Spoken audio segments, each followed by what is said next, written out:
전파하여 말하되 회개하라 천국이 가까웠느니라 하였으니 그는 선지자 이사야를 통하여 말씀하신 자라 일렀으되 광야에 외치는 자의 소리가 있어 이르되 너희는 주의 길을 준비하라 그가 오실 길을 곧게 하라 하였느니라.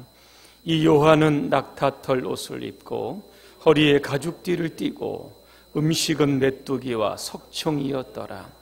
이때에 예루살렘과 온 유대와 요단강 사방에서 다 그에게 나아와 자기들의 죄를 자복하고 요단강에서 그에게 세례를 받더니 요한이 많은 바리새인들과 사두개인들이 세례 베푸는 대로 오는 것을 보고 이르되 독사의 자식들아 누가 너희를 가르쳐 임박한 진노를 피하라 하더냐.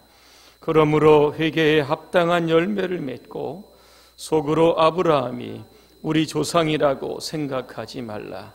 내가 너희에게 이르노니 하나님이 능히 이 돌들로도 아브라함의 자손이 되게 하시리라. 아멘.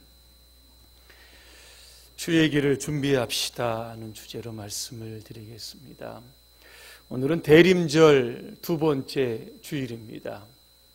이 땅에 평화와 구원을 주시기 위해서 오신 예수님을 기다리는 절기입니다. 주님이 오시는데 우리는 어떠한 마음으로, 어떠한 준비로 주님을 만나야 할까? 오늘 저는 본문을 통해서 세 가지 말씀드리려고 합니다. 첫째, 우리는 영적인 야성을 회복해야 합니다. 오늘 1절에 보니까 그때라고 시작이 됩니다. 400년의 침묵을 깨고 한 사람이 등장합니다. 그 사람의 이름이 바로 세례 요한입니다. 그 당시의 시대적 상황은 이렇습니다. 로마의 식민지 안에 이스라엘 백성들이 억압과 압제로 말미암아 신음하고 고통을 당하고 있습니다.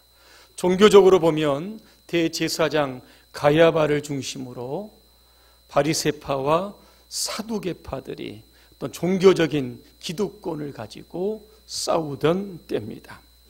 이런 시대에 세례 요한이 등장합니다. 세례 요한의 가문을 보면 누가복음 1장에 나오지만 제사장 가문입니다. 아버지는 사가랴, 어머니는 엘리사벳입니다. 자, 세례 요한은 아버지의 뒤를 이어 제사장이 될 사람입니다. 그냥 가만히 있으면 편하게 살 수 있습니다. 그런데 오늘 세례 요한은 그 안정된 자리를 내려놓고 광야로 나갔습니다. 왜 그랬을까? 그 이유가 있습니다. 세례 요한은 그 당시에 부패하고 썩은 종교 기득권층에 속하기를 스스로 거부했기 때문에 그렇습니다. 당시의 유대인들은 선민의식을 가졌습니다. 나는 아브라함의 자손이다, 이런 의식을 가졌습니다. 랍비는요, 할례를 행하면 반드시 구원받는다, 이렇게 가르쳤습니다. 그러니까 유대인들은 당연히 천국 갈 줄로 알았던 겁니다. 자, 그렇게 되다 보니까 이들의 신앙 생활이 생명력을 잃어갔던 겁니다. 예배가 형식화됩니다. 기도와 구제가 자기의 자랑을 알리는 수단거리로 전락해 버렸습니다. 이러한 무기력한 영적인 환경을 박차고 그는 광야로 나왔습니다. 그는 광야에서 메뚜기를 잡아먹었습니다. 석청이라고 하는 야생꿀을 바위 틈에 따서 먹기도 했습니다. 그가 먹었던 음식을 보게 되면 그는 세상의 부귀영화 이런 것에 연연하지 않겠다라고 하는 결단의 모습이 보여집니다. 그리고 그는 죽은 낙타 털로 옷을 해입었습니다. 허리에 가죽띠를 띄었습니다. 이 광야에서 하나님의 뜻을 이루기 위해서 철저히 준비하겠다라고 하는 그러한 각오가 이 허리띠에서 우리는 느낄 수 있게 되는 겁니다. 여러분, 광야는 우리를 영적으로 훈련시키는 장소입니다. 여러분, 똑같은 동물이라도 집 안에서 키우는 것과 산에서 이슬을 맞으며 살아가는 동물들은 차이가 있습니다. 세례 요한은 주님의 길을 준비하는 자로 이미 뱃속에서부터 예정된 사람입니다. 그래서 그는 하나님께서 그를 강하게 키우시기 위해서 누가복음 1장 80절에 보니까 빈들에 있느니라 그랬습니다. 광야에서 그를 영적인 야성이 있는 그러한 자로 하나님께서 키우셨던 겁니다. 동물원에서 아기 낙타가 어미 낙타에게 묻습니다.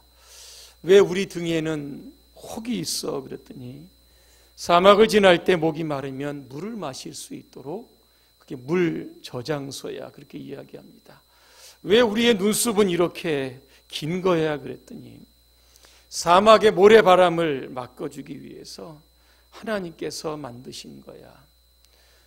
아기 낙타가 마지막으로 묻습니다. 그런데 왜 우리는 동물원에 있는 거야? 이렇게 얘기합니다.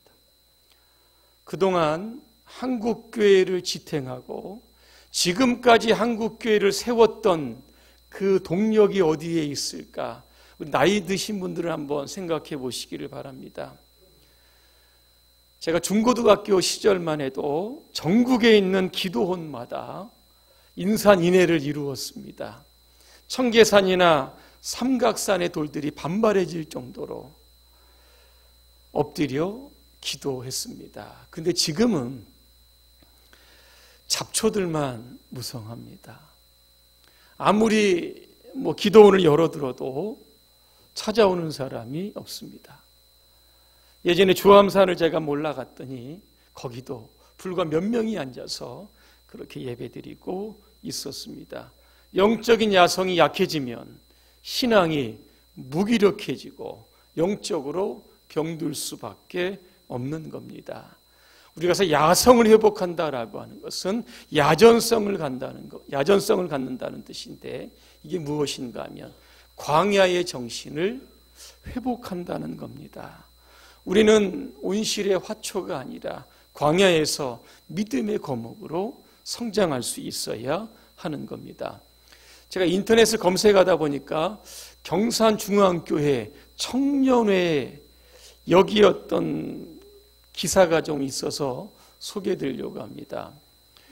이 경산중앙교회 이 청년회에는 독특한 하나의 동아리가 있다고 하는데, 동아리 이름이 보니까 쓰집이라고 합니다. 이게 뭐냐면 쓰레기를 전문적으로 줍는 모임, 이게 쓰집입니다. 자, 주말을 앞두고 금요일이 되면 불금이라고 합니다. 불타는 금요일, 난리 납니다. 그런데 이 경산중앙교회 이 청년들은요, 그날 무엇을 하게 되냐면 쓰레기를 줍는 겁니다. 골목골목 다니면서 정말 손으로 이렇게 장갑을 끼고 더러운 오물들을 하나씩 주워 담는 겁니다. 이 청년부를 담당하는 조인식 목사는 이런 이야기를 합니다. 캠퍼스 주변에서 쓰레기 줍기를 통해요, 섬김과 낮아짐을 경험하고 나아가 세상에서 빛과 소금의 사명을 어떻게 감당할 수 있는지 고민하는 훈련의 장이 되고 있다, 그렇게 이야기하고 있습니다. 오늘 여러분에게는 영적인 야성이 있습니까? 어떠한 시험과 낙심에도 불구하고 예배의 자리를 여러분 굳건하게 지키고 계십니까? 경건의 모습은 있는데 행여 경건의 능력은 우리 안에서 다 사라지지는 않았습니까? 게으르고 나태한 신앙생활을 지속하지는 않습니까? 그렇다고 하면 우리는 영적인 광야로 나가야 합니다. 영적인 광야가 어디일까 고민해 봤습니다. 저는 골방이라고 생각합니다. 골방에 들어가 하나님 앞에 엎드려 밤을 새며 기도하는 그러한 독대의 시간을 가져야 될 줄로 믿습니다. 하나님의 말씀을 펴놓고 그 말씀이 이해될 때까지 밤을 새며 말씀과 씨름하는 그러한 영적인 그 묵상의 시간이 우리 가운데 있어야 됩니다. 여러분, 전도, 우리 동아쇼핑 앞에서 그 전도하시는 목사님이 계십니다. 조그만 전도지를 가지고 이렇게 나누어 줍니다. 열심히 예수를 믿으십시오 전도하고, 그거를 주면 받지 않는 사람도 태반이지만 받으면 한 1, 2m 가면 다 구겨서 다 이렇게 버립니다. 그럼에도 불구하고 우리는 세상으로 나가야 합니다. 전도해야 합니다. 그들이 듣든 안 듣든 받든 안 받든 전도지를 주고 예수님을 전해야 합니다. 이런 것들이 우리의 어떤 야성을 깨우는 것이고 우리 야성을 강하게 만드는 그러한 훈련의 장이다. 저는 그렇게 생각합니다. 구약을 보면 하나님께서 쓰시는 사람의 특징들을 보면 광야로 인도했다라고 하는 겁니다. 광야에서 하나님의 사람으로 만들어서 하나님의 역사에 투입하시는 분이 바로 하나님이십니다. 우리는 생각합니다. 축복대학에 입학해서 그냥 졸업해서 죽을 때까지 있으면 좋겠다, 그런 생각을 하게 되는데 하나님 우리를 의도적으로 광야대학에 입학시키십니다. 왜 그럴까? 우리의 영성을 깨우고 우리의 영성을 회복하여 하나님의 일을 오늘도 세례 요한처럼 감당하도록 우리를 훈련시키시는 겁니다. 이번 대림절에 오늘 여러분 안에 숨겨져 있던, 아직도 개발되지 않았던, 야성은 있으나 시들어졌던 그런 야성들 여러분 회복해서 이 시대에 주님의 길을 준비하는 위대한 하나님의 사람들을 쓰임 받으시기를 주님의 이름으로 축복합니다. 두 번째입니다. 겸손한 마음입니다. 신앙생활의 최고의 걸림돌이 무엇일까를 생각해 보았습니다. 그것은 바로 자기 자신입니다. 내 자아입니다. 내가 크게 보이면 예수님은 보이지 않습니다. 내가 내 인생의 주인이 되면 예수님은 내 인생의 노예가 되는 겁니다. 그래서 예수님은 자기를 따르려고 하는 제자들을 가리켜서 자기를 부인하라고 했습니다. 자기 부인이 뭘까? 나는 아무것도 아닙니다. 예수님 안에서 내 인생의 가치와 의미와 목적을 발견할 수 있습니다. 오늘도 여러분 이러한 낮아짐과 이 겸손함으로 여러분 주님의 길을 준비하시기를 바랍니다. 오늘 3절에 보니까 세례 요한을 가리켜서 뭐라고 이야기합니까? 광야에 외치는 자의 소리다 그랬습니다. 자기는 실체가 아니라는 겁니다. 예수님이라고 하는 실체를 준비하는 하나의 선구자라고 하는 겁니다. 나는 말씀이 아니라 말씀을 준비하고 그 말씀의 실체를 사람들에게 알리는 사람이다. 그렇게 이야기합니다. 오늘 11절을 제가 한번 메시지 성경으로 한번 읽어보겠습니다. 내가 이 강에서 세례를 주는 것은 너희의 옛삶을 바꾸어 천국의 삶을 준비시키려는 것이다. 하지만 이 진짜는 이제부터다. 이 드라마의 주인공은 너희 안에 천국의 삶을, 너희 안에 불을, 너희 안에 성령을 발화시켜 너희를 완전히 바꾸어 놓으실 것이다. 그분에 비하면 나는 잔심부름꾼에 지나지 않는다 그랬습니다. 마태복음 11장 11절에 보면 마태는 세례 요한을 가리켜서 여자가 낳은 중에 가장 큰 자라고 했습니다. 그런데 세례 요한은 스스로를 가리켜서 나는 예수님의 신발조차 들기도 감당하지 못하는 사람입니다. 나는 역사의 주인공이 아니라 엑스트라입니다. 그분을 위해서 내가 지금 존재합니다. 요한복음 3장 20절에 보니까 예수님은 흥하여야 하겠고 나는 쇠하여야 하리라 그랬습니다. 이러한 겸손의 그러한 마음을 가지고 세례 요한은 예수님을 준비했던 겁니다. 마더 테레사는 이러한 기도를 드렸다고 합니다. 그 내용을 제가 잠깐 요약해서 한번 읽어드립니다.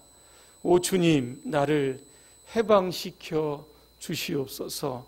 존경받으려는 욕망으로부터, 칭찬받으려는 욕망으로부터, 명예로워지려는 욕망으로부터, 인기를 끌려는 욕망으로부터 나를 해방시켜 주시옵소서.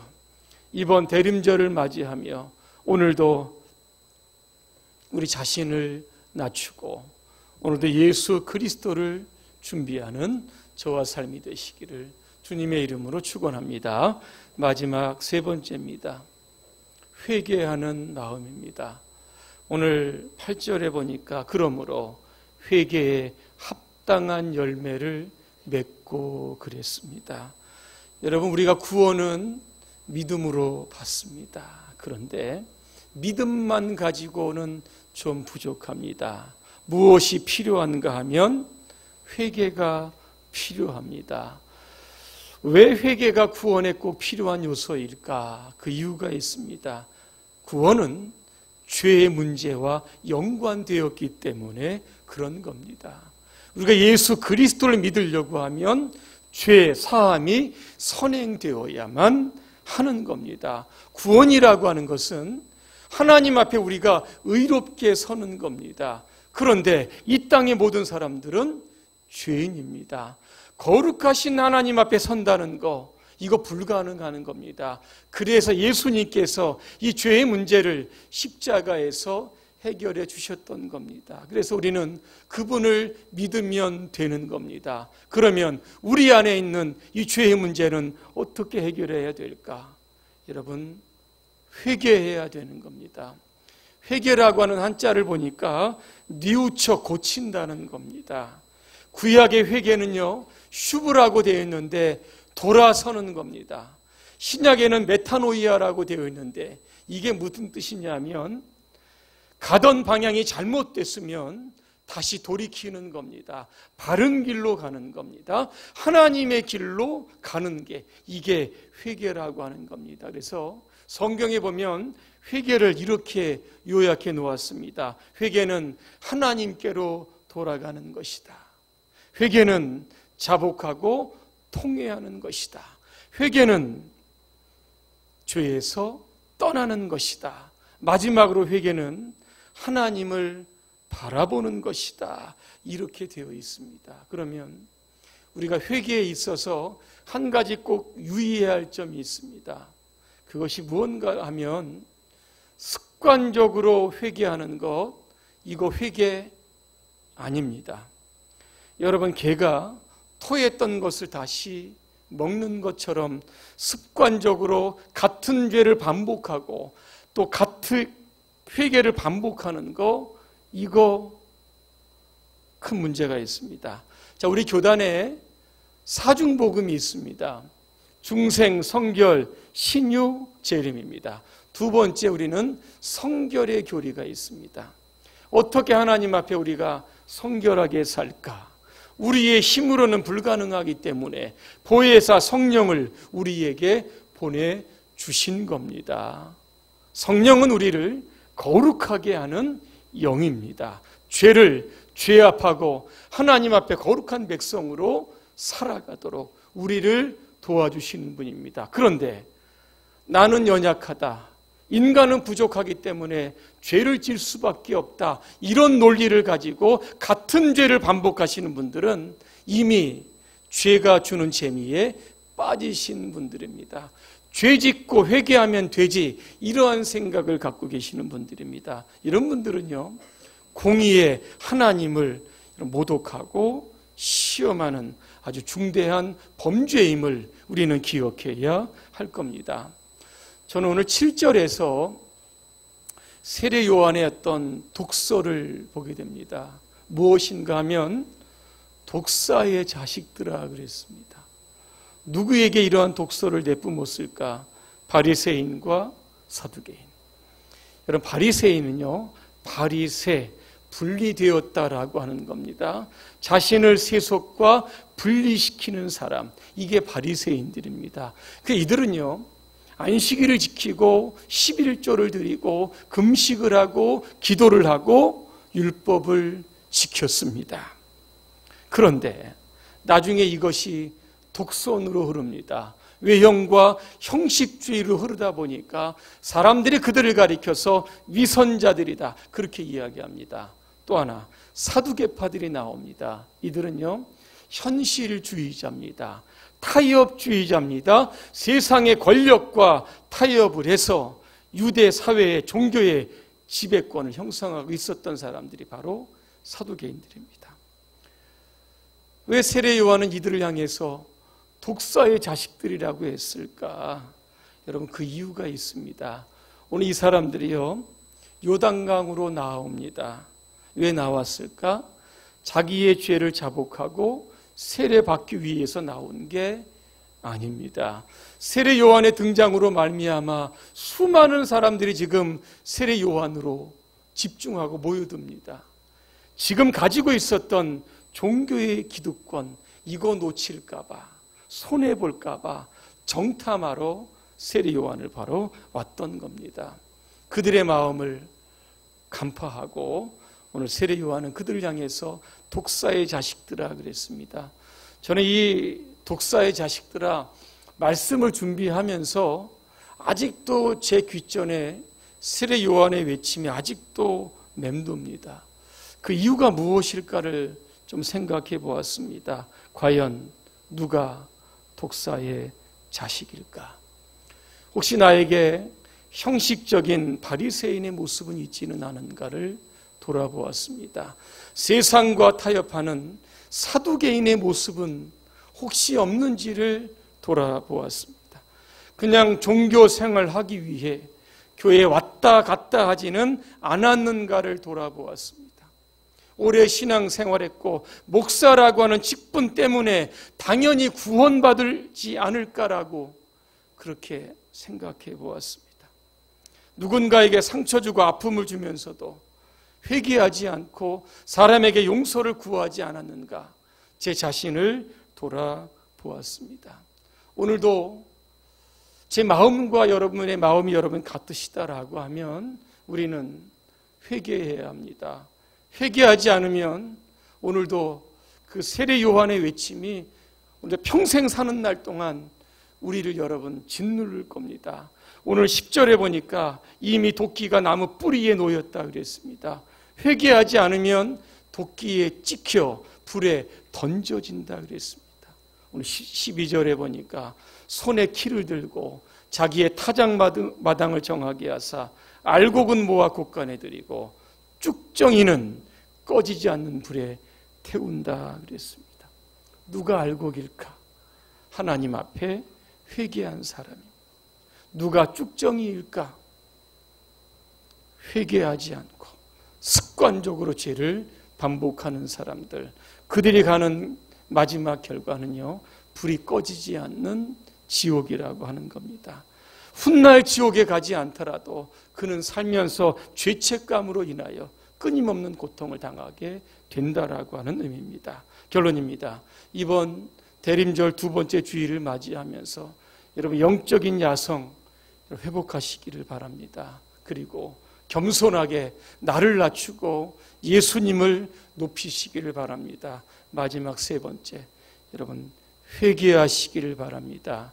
그 심령에 주님이 찾아오십니다. 이 세 가지를 여러분 잘 구비하여 이번 성탄절에 오시는 아기 예수 그리스도를 여러분의 중심에 영접하시기를 주님의 이름으로 축원합니다. 기도하겠습니다. 은혜로우신 하나님, 우리 안에 사그러져 있고 무기력한 영적인 야성을 회복할 수 있도록 도와주시옵소서. 겸손과 회개를 통하여 다시 오실 주님 잘 준비할 수 있도록 우리 모두를 인도해 주시옵소서. 예수님의 이름으로 기도합니다. 아멘.